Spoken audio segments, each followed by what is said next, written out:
you hear me? The light, right. Excellent.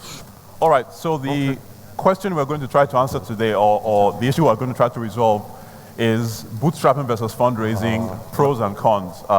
As we go about building our businesses, building technology-enabled businesses to serve African markets, to solve problems across the continent.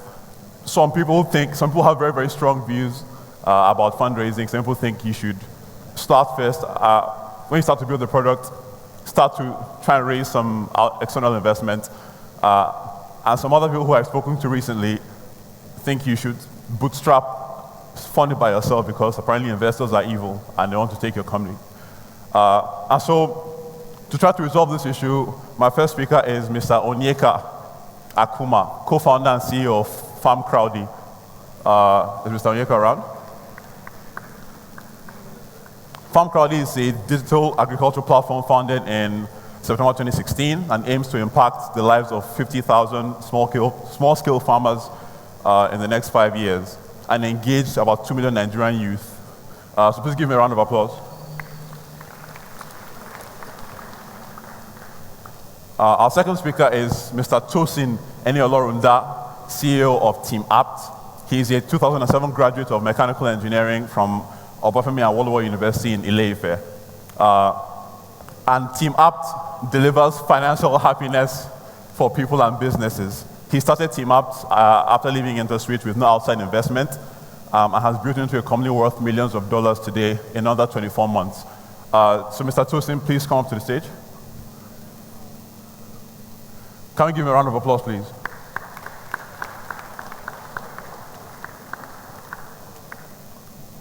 Next up, we have Shola Akinlade, CEO of Paystack, a Nigerian online payments company facilitating commerce in Africa. It also happens to be the first Nigerian company to be accepted into Y Combinator. Please give him a round of applause. Last but not the least, we have Uzo-Ojinnaka, CEO of Traders of Africa Limited. She has 17 years of experience working in strategic marketing, retail banking, and business development. And presently, she works as Director, Finance, Marketing, and Admin at the Benny's Group Limited. Please give her a round of applause.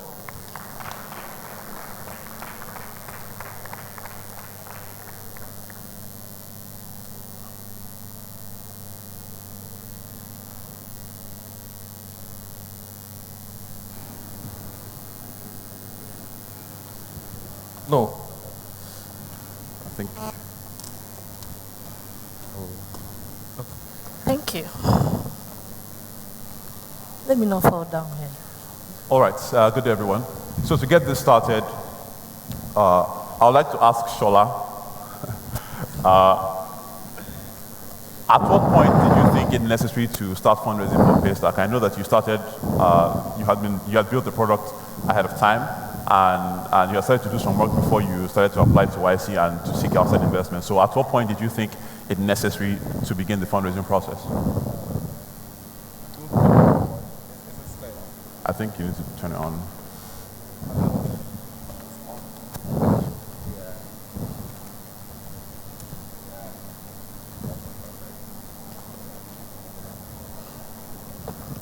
Yeah. Good morning, everyone. Good morning, everyone. So, question is, at what point did I think it was necessary to start fundraising for Paystack? I think it was at the point I knew I could fundraise, because, like, who am I? Like, I can't possibly fundraise with an idea or a PowerPoint, you know. So it was at the point where, in fact, it was at the point where I applied to IC, basically. So yeah. Thank you. I think you should hold on to that. Please pass it to Mr. Tosin. I spoke to Mr. Tosin yesterday, and he has very strong views about fundraising. In his view, you should first bootstrap your company. You should first try to fund it yourself and go as far as you can before taking external investment. So I'd like for him to expatiate on that. Okay, thanks, Oscar. My name is Tosin Eniolorunda. I'm the MD and founder of Team Apt Limited. Team Limited, we build digital banking solutions and provide payment infrastructure majorly for banks, businesses, and people. We are present in close to 16 banks, but we probably don't have a lot of coverage. So, but last year we had close to 7 figures in dollars. So let me just establish that as a background. All right. So I think everybody bootstraps, even Shola bootstrapped at the end of the day. Even every company that you heard today, especially the ones that accepted to YC last year, most of them bootstrapped. But I think at the end of the day, it's all about what you want as an entrepreneur. You want to grow as fast as you can. That's the fundamental reason you want to collect capital, outside capital. No, it comes with other responsibilities. But some other hidden thing that comes with raising capital is the swagware. And I think that's where a lot of people getting confused. So it's very sexy, permit me to use that word, to raise capital and say that we raise X amount of capital. But what is very fundamental is... Yeah, what's very fundamental is the amount of value that you generate in terms of revenue, profit, and the impact you're making on the people in your industry. So my view is, I think you should stick to the fundamentals. The fundamentals are that make your business profitable, impact value, go as far as you can, and if you think that capital will make you grow faster, go and raise it. But don't let that be the primary reason, because it's easy to see this on the media and let it confuse you, because as a budding entrepreneur, you need to actually build your product, and raising capital is a full-time job. So I feel you should, get your business to a certain point before you don't just get confused on the capital part. Thank you very much. Mr. Onyeka, what are your thoughts? My thoughts? Yes, about fundraising, when to fundraise? Okay. Or under what context? Oh, okay. Good morning, everyone. When I first saw the topic, I asked myself, is there really any right or wrong in bootstrapping versus raising capital? Just like my colleague here said, every startup goes through the process of bootstrapping at some point before raising capital. I think I am of a school of thought that depending on the business model and depending on what the entrepreneur is trying to go after and how quick he wants to achieve it, that helps him decide on whether he should bootstrap or raise capital. I tell people you bootstrap only when you have a financial backing to support your process through the time you're looking at making profit or the time you're looking at becoming successful enough to now start pitching to investors. If I have €0 in my account and I have a fantastic idea and I think this idea is going to change the world, and I try my best in setting out my MVP and I see that yes, there are customers that are going to pay for this, but I'm at a stage where I need to now turn this into a proper business. That one's going on good. They're a little bit behind schedule, but we're seeing that we can call after time. Yeah, because they had technical problems. Okay. So we have more people contributing, and that's exciting. I'm at a stage where I find myself trying to turn my MVP into a proper business, and I don't have enough capital to recruit the right people, or to recruit not just the best people, but the right people to join me on the team to do what I need to do. It's either I go out there and look for a job that I will use to fund my project initially to get to the point where it can start making enough money, or I present my MVP to an investor or an angel investor in this case, who may believe in the idea at this early stage to invest in it, take the risk with me early, and give me enough to prove that this can become something valuable over time. I tell everyone, I mean, if I use an example of my startup, FarmCrowdy today, when we were starting off, I had to, because I knew that I was trying to prove that there was a business in what we were doing in the early phase before I wanted to talk to investors so that I could have some value in my business before I'm speaking to an investor. I had to keep a day job to earn a salary, to pay the salaries of my early staff that started on. My co-founders that joined me understood the project we're going on and did not necessarily start looking for fat checks initially, but understood the dream in order for us to bootstrap to a level where we could present something valuable enough that will not sell the entire company when we're bringing our first investor. So all of these decisions are what entrepreneurs should make early on before they start. The model you're going into, if it's an industry that you're the first mover, don't go and create something that you're trying to bootstrap your way through, and all you've done is shown the market that there's an opportunity, and then somebody else comes behind you, does the same thing, raises money, does better marketing, gets better hand on his team, and then leaves you as second. But if you are in an industry where there's so many people doing the same thing like you, I feel you have all the capacity within you to bootstrap to the point where you're profitable enough without making so much noise, because the minute you start making so much noise and you're bootstrapping, all you're doing is telling people there's an opportunity in that sector. And somebody that does similar things with what you do, raises money and pushes fast, will leave you behind. But if you can bootstrap quietly and turn it into a profitable model, it doesn't even have to be necessarily, we speak so much about profit, but you've reached a scale where your market is now sure that you have a business to sell, then go ahead and bootstrap until you get to a point where you can raise money. Thank you very much. 1 second. Okay. Before? Yes. Hello.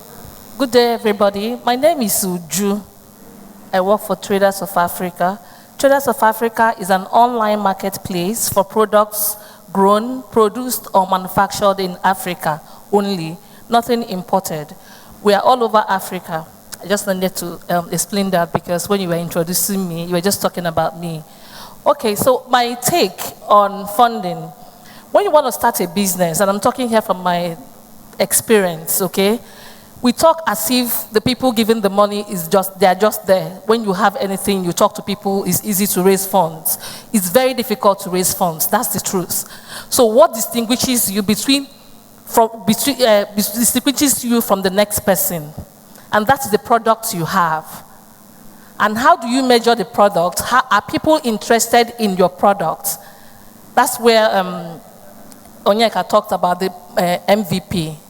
The marginal value product you have, okay? So you need to, first of all, go in and bring out this product and show that there is a market for it before you can think of raising funds from outsiders. Now, so how do you start? Because if you have someone that you have to pay, you have to look for where to get the money to pay the person. Onyeka has said that he had to work, and that's bootstrapping. He had to go and work first to get the money from somebody. We look at friends, fools, or family.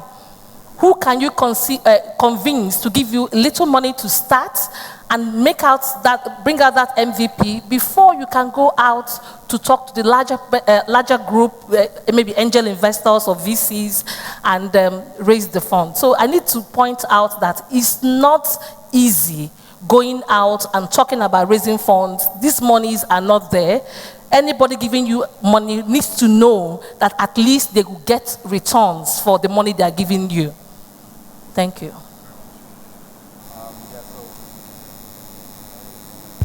I just answered a very direct question when you asked me, but my thoughts around fundraising is actually very simple. I think founders should understand that there are different stages. And you should know what your next stage is. So when you're starting a business, you need to know what your next level means. So for me, when I started Paystack, the only thing I wanted to do was to build the product, you know. And so when you understand what your next level is, you need to understand what it will cost you to get to the next level. So of course, most likely, if you're not building like a rocket or anything, your next level should be like just something to just churn it out very fast. And so for me, it was easy. I could, with my support system, I could gather the change to build the product. And so I did that.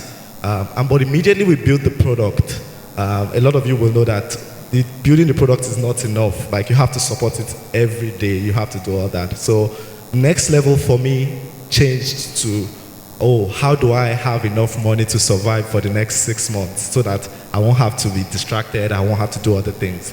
So actually, I remember then, I said I just needed 3 million naira. I was looking for someone that would give me 3 million naira. Actually, I think 1.5 million naira, something smaller actually. I just wanted to survive for 6 months. And I knew that if I survive for 6 months, like this thing will make progress, you know.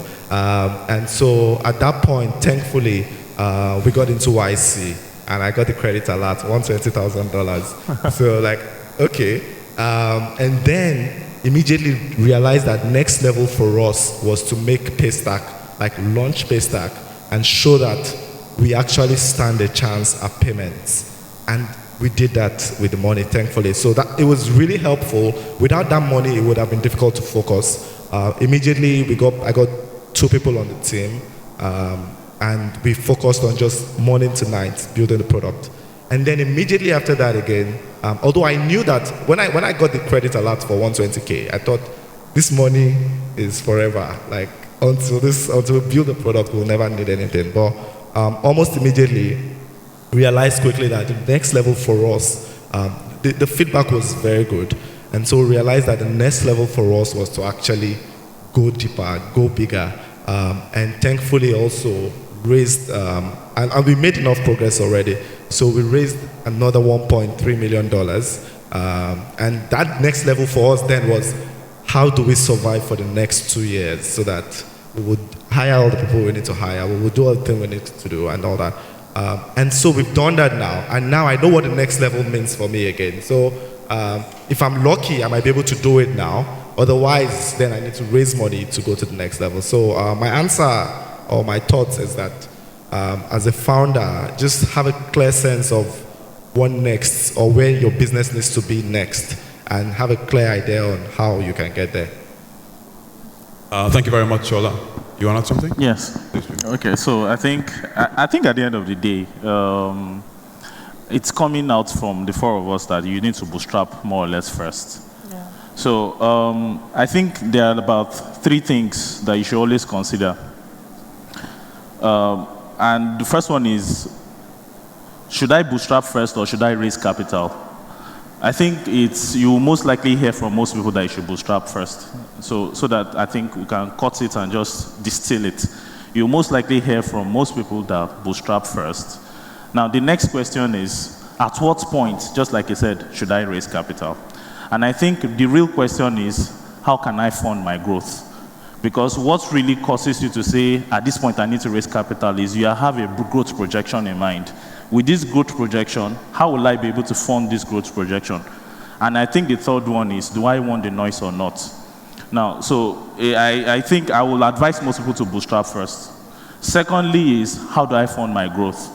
And thirdly is, do I want the noise? Now, when you put those 3 things into context, you will come up to different realizations. The first one is, you should bootstrap first. So where do I get the money? Like I said, if you don't have 1 kobo, there is too much noise, you can't survive. And if you are not born with a silver spoon, I am not, you would need to find different sources. The first one is, if you had a job, like he did, I had a job, I'm ex-Interswitch, you can make up some savings, keep that one by the side, 2 million, 1 million, just raise it by the side. The second thing is you can do PP. A lot of people do PP here, even when you work for companies. In fact, the first project that I did was a PP for a company, and it paid, in that time, was almost $100,000 in PP. So with that, you do the PP in the direction of where you think your company is going.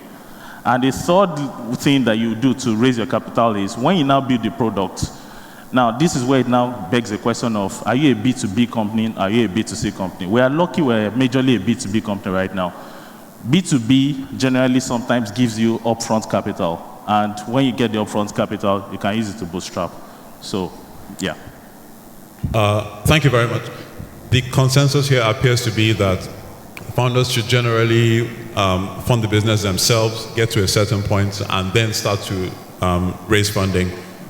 But I want to push back on that a little, because the implication of this is that people who don't have access to capital for themselves cannot start and scale companies.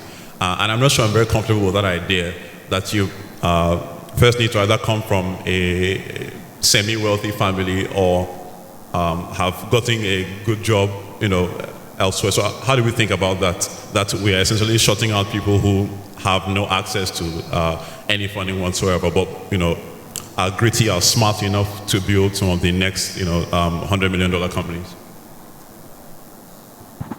I think thankfully we have accelerators now. I think when you're raising money, the only thing you need is a quick decision. You need someone that can tell you, I'm giving you yes or no. You don't want to beg somebody for 6 months or 7 months, and then at the end of the day, they don't give you a decision. So if you are like us, where you don't have a rich father, in fact, even if you have a rich father, also you just need to ask your father, am I getting money or not? So the options are there. I think accelerators like Ventures Platform, YC, Microtraction, and all that can immediately give you a quick decision and let you know where you stand. So you're not wasting your time with them. So I would advise that. I probably applied for multiple accelerators. I have a list. I was following everything, Techstars, everything, and applied. So I would say founders should have, and that's your work as a founder, you have to be resourceful. So have a clear sense of what the options are in your market. Who are the accelerators?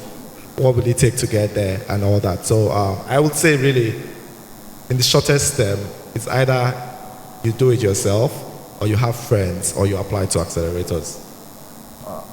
Let's hear from... Okay, just to add there, because not everybody can enter in the accelerator program, okay? If you are a founder, you want your product to come out. So if you're not part of that, if you're not taken in the accelerator program, you look for who will help you. It can be someone that you co-found with the person. You don't have to go it alone. You can call someone and say, okay, I can do this for you. Trade by barter works. So long as you're passionate about what you're doing. The thing about all these things is for you to go out and execute. Go out and start it. Talk to a few people, to as many people as possible. What happens most times is that we don't want to share our ideas because we think somebody will just copy it and take it. But ideas are nothing. Execution is everything. Have you moved up? What have you done with the ideas you have? Who have you spoken to? The person can give you one or discourage you even. But if you believe strongly in what you want to do, and talk to a few, somebody will come up and say, okay, I can do this for you, but I may not be able to work every day with you. I will only give you a day. I only do weekends with you. That's okay. Start that way. By the time the person works for a month or two, you will get a product of some sort. You bring 1 or 2 other people. So long as you're convinced yourself, believe in it, in what you want to do, go out. It's going to be difficult, I tell you, but you will succeed if you are very strong-willed in that. You have any thoughts?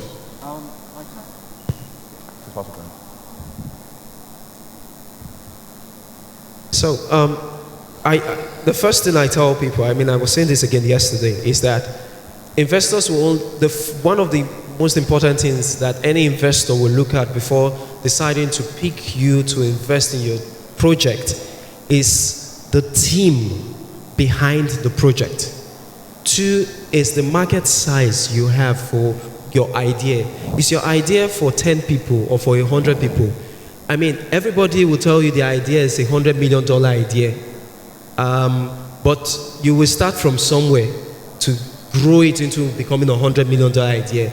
And that starting point where you pick this idea from, how much people will you create value for at the end of the day with your idea? Speaking about the team, I tell a lot of people that care to listen that relationship currency is another currency you can use in starting any idea. She mentioned this. Would you mention this? I don't have to do it all by myself alone. I can talk to people. I can also use the relationships I've built in my past. And this is where the experience of the entrepreneur or the CEO, whoever has founded this company, comes into play.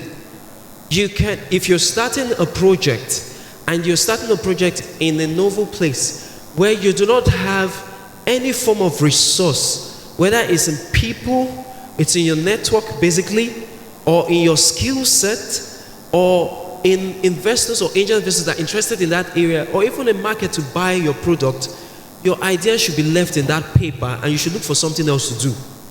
Because your starting point is in who is going to help me work on this project to get it out, who is going to help me push this project out even without a dime, how much currency can I create from the relationships I've built in my past that will help me succeed initially. And then once you're able to set these things in motion, many projects that are successful today started in garages or started in bedrooms. They didn't start from fancy offices. If you can't start your idea or start your project from the very minimal place you find yourself in when you're starting on, then maybe it's not really the right thing to do.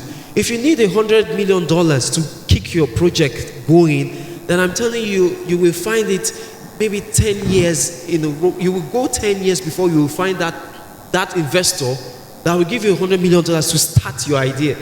Start small, start with the relationships you have, start with your own currency of the skill sets you have, start with the people around you. Do not go into it alone, and make sure you have a market that is ready to buy, not just your family and friends, but people that are ready to pay for your idea or find value in what you've created.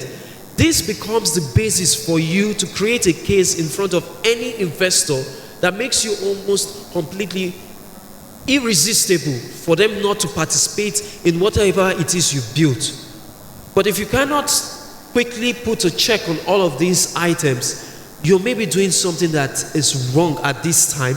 You're maybe doing something that doesn't fit you as an entrepreneur. Lastly, the life of every business is reflected in the team that builds the business. If that team doesn't have the characteristics to bring that business to life, that business will fail. So you've got to check yourself and say, how much of my skill set, how much of my personality fits into the project I'm trying to run on. This is the starting point for every entrepreneur that helps you to scale your business to the point where you start attracting investors.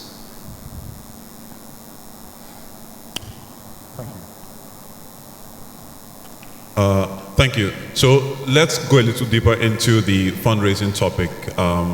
For those of you who have raised money from external investors, how do you go about choosing which investors to take money from? Give me your list. You don't choose, you collect it. Yeah, truly. I think Tosin mentioned something about smart money. Honestly, I don't believe in it. I prefer fast money, actually. I think you should go for a fast decision. Who is going to give you money fastest and at the clearest terms? So no deals, no no complexities, no 50% of it will be equity, 20% will come tomorrow, and all that. So two things to look out for, and that's what I also tell investors. How soon can you make a decision? So the answer to your question, how do you know who to collect money from? Number one is, who is the fastest person to give me the money? And then number two is like, what are the terms? How simple are the terms? Like, can I understand it? Do I need a lawyer? If I need a lawyer to do this thing, then maybe I don't need the money. So those are two things to watch out for. Because it's easy to say fundraising, but so many businesses have actually died because of fundraising mistakes. And those mistakes, you can't correct it. Like, especially at the early stages. If you take money from somebody, you give him 70%, like, the business is already dead. So you can't really, yeah. So. Yeah. Deciding who you should take money from my own angle, in addition to what Shola has said, is you've got to know, what is this investor's interest? Are they short-term investors or long-term investors? A short-term investor may be one that wants to put his money quick, and very quickly, maybe he's after, especially depending on your pitch to them. This is a business I want to turn around, and maybe in the next 2 years, we sell it to a bigger company. There are investors that are interested in investing in businesses that can be sold in 2 years. And these kind of investors, you've got to make sure that you two are aligned. I mean, first of all, before you find an investor that's aligned with you, you've got to know what you want to do with your business. Are you building a business to pass it on to your children, or are you building a business to sell it eventually to a bigger business? Or are you building a business that you want to grow to the point where you have an IPO? Whatever the decision you make around what you're building this business for will help you determine which investor you speak to. Because there are many investors out there. Some of them are short-term investors that want to turn it around quickly, and you sell this business quickly. If you're in the same radar with them, then that's the investor you should be talking to, because you'll be speaking the same language. Some other investor will tell you they want to invest for the long haul. They want to stay with you for 10 years. They want to see the CEO still running the business for the next 5 to 10 years. And you built this business to scale it into other countries for the purpose of posterity, for the purpose of building something that in 20 years, they are still partners with you growing a particular sector. If that is also your vision for setting out to build this business, then go for that kind of investor. Don't get it twisted. You cannot be doing the two things at the same time. You can't tell an investor today you're selling in 2 years and tell another investor you're building to pass it on to your children. Then you will have so many mix-up of investors, and investors start clashing on your board. Because when you're setting out to sell a business, you grow really fast. You're looking for investors that are ready to put money really fast. You're looking for investors to put money that will help you scale really fast. You want to build this thing into as big as you want to build it to in the next 2 years, to sell it and create value for yourself and your team. And that investor will be clashing with the other investor that's like, take it easy. Take the ground easy. Stay in one country first. Stay in this country for 2 years, then go to that country and stay for maybe the next 2 years. The other investor is telling you, finish 6 months, do this, finish with this country, move in 9 months, you're in the next country. And then you start having investors clashing all over the place. It even affects which investor will eventually invest in you, especially if you're speaking both languages. So it first starts with the entrepreneur. Decide on what you want to do with this business. Is it for sale? Is it something you're building to grow its growing momentum to an IPO? Is it something you want your children to come and walk in? All of these factors will help you determine which investor you should go out there for. I agree with you. I have been informed that we are running out of time, so finally, how would each of you describe the fundraising market today? So some people hold the view that there are not that many interesting companies around, and so there are many investors, many potential investors looking at very few interesting companies. Some people hold the view that there are lots of potentially big companies and not enough investors who actually write checks. Some other people think that because the terms of this market are a bit strict, it is unattractive for most of the smartest people to go start companies. So one view I hold, for example, is that if you can't do well in a job, then you probably are not going to run a company the way it should be run. I welcome this agreement, but that's my view. And so, how do we think about the fundraising market? Which of those views do you, closely resembles the one you have? Okay.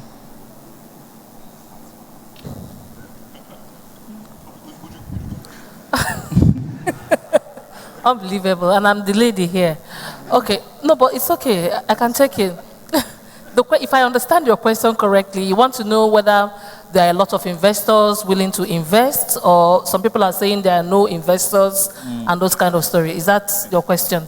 Okay, to me, I think there are investors. It's a two-way thing. The investors also want to make money. Everybody wants to make money. Exactly. So if you have a sure product today, there are people who will kill themselves to put their money there and make their money and go. There are investors. What we don't now have is the products, okay? And when you want to bring out the products to meet the investors, to sell it to them. For us at Traders of Africa, what we decided to do, because, we have some people that have come up to us to say that they want to, partner with us and all that. I remember when we started initially, the first guy, somebody told Professor Pedro about me, and he called me, and he said, I heard there's a product you want to bring out, Traders of Africa, it's like Alibaba and all that. Can we talk about it? I said, sir, no, I don't want to talk about it now. Can you give me 3 weeks and I'll call you back? He was taken aback. He said, Oh, okay, that's fine. Okay, call me in 3 weeks. I said, sir, I want to put my mouth where my product is. When there's something I want to put in place first before I talk to you. And in 3 weeks' time, I called him and said, I want to meet you. And I set up a meeting with him in Barcelona and went and met him. And the product is not out. We haven't even done the first staff were just having their first meeting that week. And I went to him and said, this is what I'm planning to do. This is what has been done. This is what has been done. And he was on board. He just turned to me and said, I will invest. See what I will do. See what I will do. See who I will talk to and all that. Right now, people are coming up to us, they want to invest and all that, but we don't even think we want to start taking outside funding because there's an ecosystem where they're developing. And we want to get to that point where we can go to people and say, this is what we have, this is what we need, and this is where we are going to. So at that point, when we have those things, it's easier for you to say, there are people everywhere, because for you, you have already done the work, you've created that market. But then somebody else elsewhere have an idea and is looking for someone to fund him, and he's going from one place to the other. There's nobody talking to him. He has gone to all the accelerators. He's probably talking to every venture capitalist and angel investors, and they don't want to buy it because they're not seeing the product and also not seeing the passion. So it varies. It depends on what you're bringing on the table, really. But there is money, and people are looking for where to put their money. In addition to that, the truth is that there are investors out there. When we applied to the Techstars program, I had only, if I would put out the story here, first is that I had only 5 minutes to talk to the guy that came into Nigeria, Tyler, at that time, and he was half asleep when I was speaking with him that day. 5 minutes to sell my business, and eventually he took interest. When we applied, we went through the process. There were over 320 applications from Nigeria alone. And fortunately for us, we got through. I wouldn't just say we were fortunate enough. I think we also had a track record that was able to help with our case. We had a team that helped with our case. There are many factors that are going into raising money. And if I'll put this one out there, apart from many of the things I've said, when we applied, today now, they say, okay, we've raised over $1 million in the company, and there are opportunities to do more. We're talking with a couple of more investors. But I learned very quickly that to get one investor, you can work with over 50 investors to attract one in certain cases. When we were applying within Techstars to raise money for our platform, it's not an exaggeration, my team is here, they know, 98 different pitches. 98 different pitches. Eventually, we had so much interest in the platform, we had to tell some investors to wait till our next round. But it didn't happen with the first investor. It didn't happen with the second investor. I kept on fine-tuning the pitch. I kept on fine-tuning the model. We had skill. We had a product that was growing. But still, we had to do the work of marketing our business to these investors. You can't sit down in events like this, hear everything from people coming on stage, talking to you, and you're not ready to do the work, to go out there and attract them to your business. You've got to take that step out there and do some level. And every time you speak to someone, if he's not going to invest in your business, then why? So that it helps you build on your pitch with the next investor. And by the time you're done with 98 of them, you've gone through a school that helps you eventually land the deals you're looking for. So yes, there are investors, but maybe they are not entrepreneurs that are ready to grab the opportunities that are out there waiting for you. Build your momentum. Eventually, you will get there yourself. Yeah. Execution is everything. Execution. Go out there and do it. Thank you, Tosin. Thank you, Onyeka. I have been informed by my guy here that we are going to have to wrap up. And so I want to thank all of you for listening, thank the organizers, and finally thank my fellow panel speakers. This was an interesting conversation. Thank you. Good,